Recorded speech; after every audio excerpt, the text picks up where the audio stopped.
ok, então é o que vai levar todos esses planos paralelos em um ponto da imagem?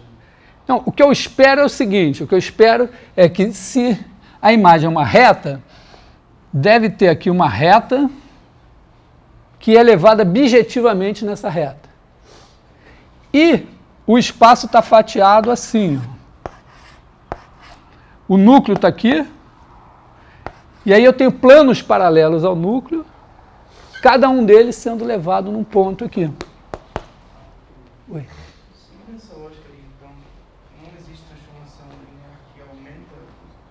Ela não pode aumentar. Claramente ela não pode aumentar pelo seguinte, é porque você pega os vetores da base. As imagens, eles são N vetores. As imagens deles geram a imagem da transformação. Então, o contradomínio pode ter dimensão maior, mas não a imagem. Porque ela já é gerada pelas imagens dos N vetores da base. Se eles forem linearmente independentes, a imagem tem dimensão N. Se eles não forem, é menor. Isso é claro. Repara que o nosso lema fundamental é fundamental mesmo, ele explica tudo.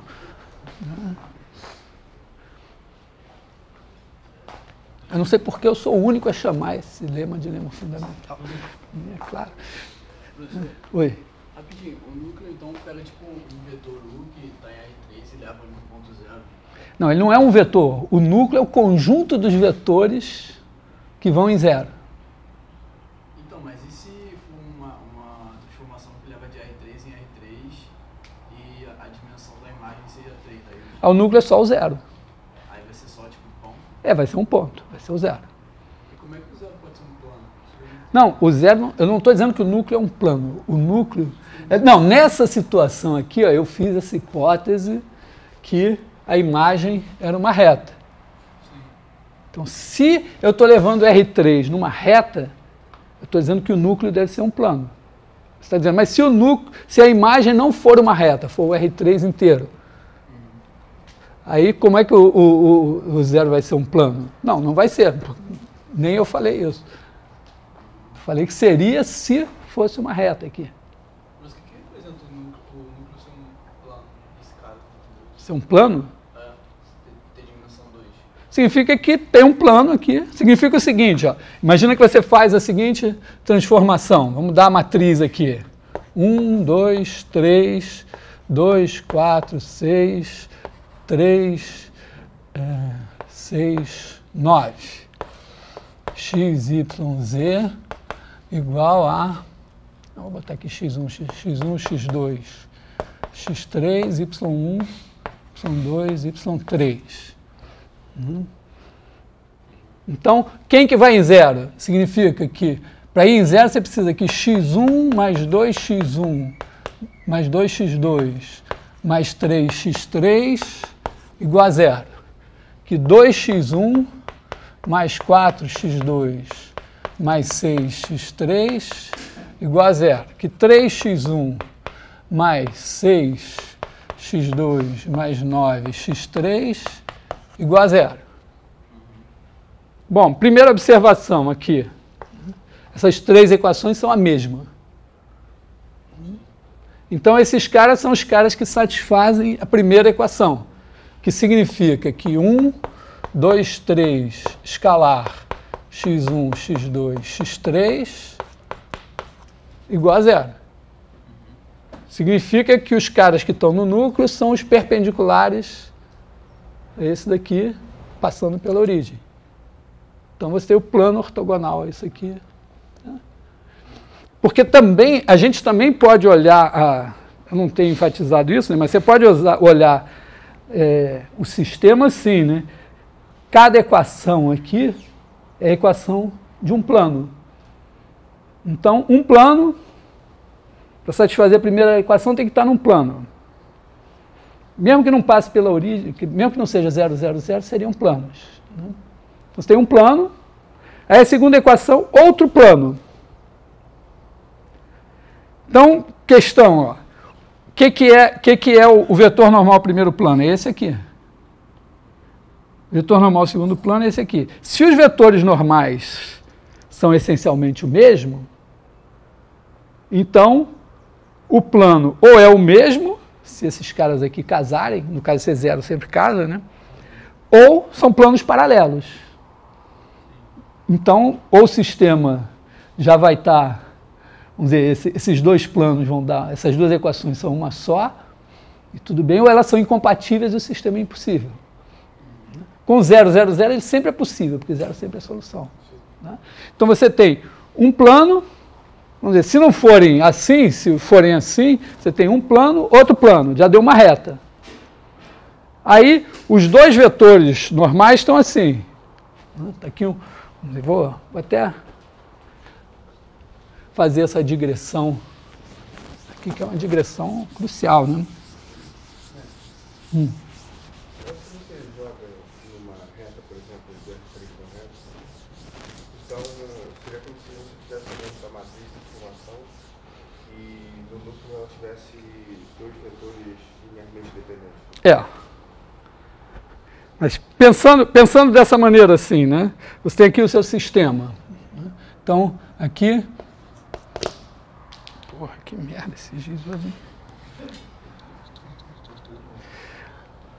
A11, x1, mais A12, x2, mais A13, x3, igual a B1.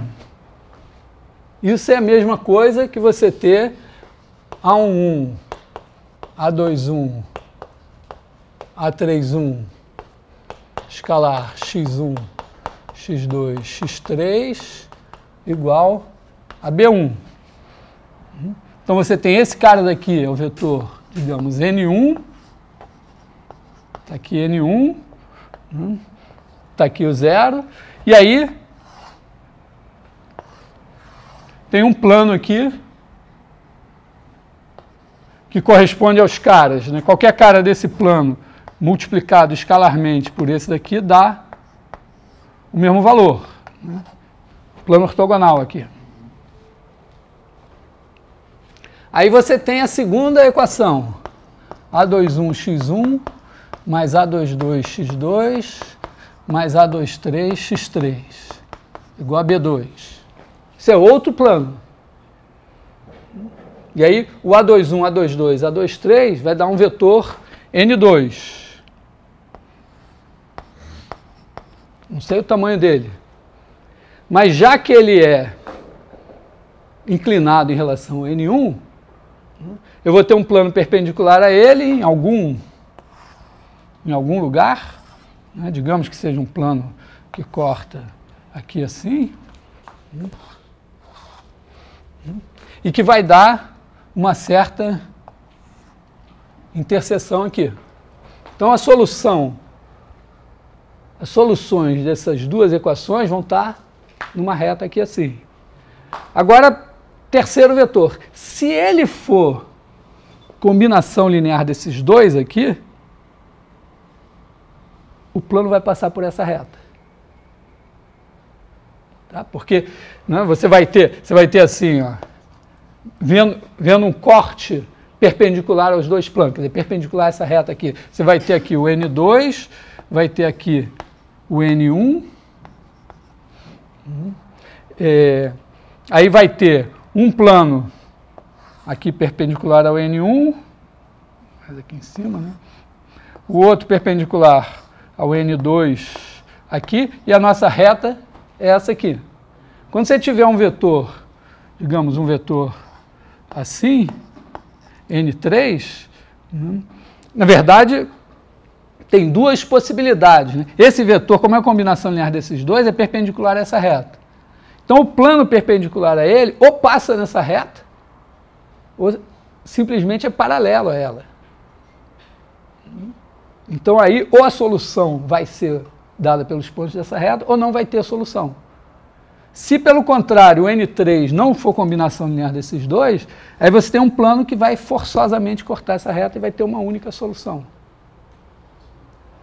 O que mostra já também geometricamente, né, uma coisa, se você pegar A31x1 mais A32x2 mais 3, 3, x3 igual a B3, mostra o seguinte, né? A gente estava olhando o seguinte, que a transformação ser bijetiva corresponde aos vetores coluna formarem uma base.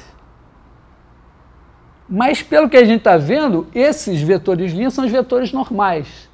Então, para a transformação ser bijetiva, é preciso que eles também sejam linearmente independentes, também formem uma base. O que é interessante, porque está dizendo, né, que os vetores coluna de uma matriz 3x3, é uma matriz 3x3, vetores coluna são linearmente independentes, se e só se os vetores linha são linearmente independentes, que não é tão evidente assim, à primeira olhada. Tá? Beleza?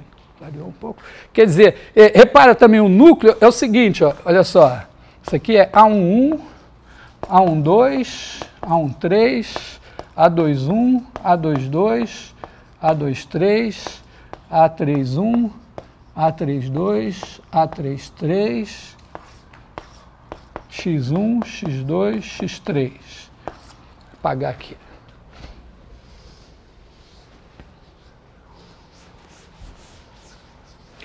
O núcleo, né, são os caras...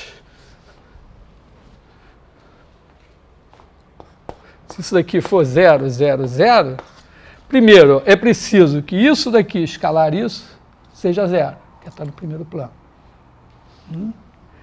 Então, é preciso que o cara, para estar no núcleo, tem que ser ortogonal a esse vetor aqui. Segundo, também tem que ser ortogonal a esse. E também ortogonal a esse. Então, os elementos do núcleo são os elementos que são ortogonais a esses três vetores. Se eu pensar, quer dizer, esses três vetores estão aqui em R3. Se eu pensar esses três vetores gerando um espaço, né, se o cara é perpendicular a cada um dos três, ele é perpendicular a qualquer combinação linear dos três. Então, esses três geram algum espaço aqui, o núcleo são exatamente os caras que são perpendiculares a esse espaço. Tá? Então, é uma outra...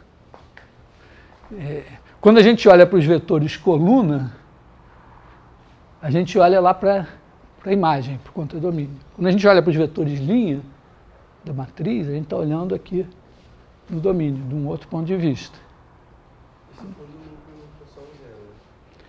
Não, se ele for o zero, significa que para ser perpendicular aos três, tem que ser o vetor nulo. O que significa que os três geram o espaço todo. Não é porque esses três vetores geram algum subespaço. Como está em R3, ou é o R3 todo, ou é um plano, ou é uma reta. Bom, se todo mundo for zero, a gente não estava nem conversando, né? Então, pensar assim, podia ser os três zeros. Tá? Então, para que só tenha o zero como solução, é preciso que os perpendiculares ao espaço gerado por esses caras sejam só o zero. Ora, se for uma reta, tem um plano todo. Se for um plano, tem uma reta. Então, eles teriam que ser linearmente independentes. Que corresponde à ideia de que, para que o sistema tenha solução única, seja possível e determinado, é preciso que esses três vetores sejam linearmente independentes.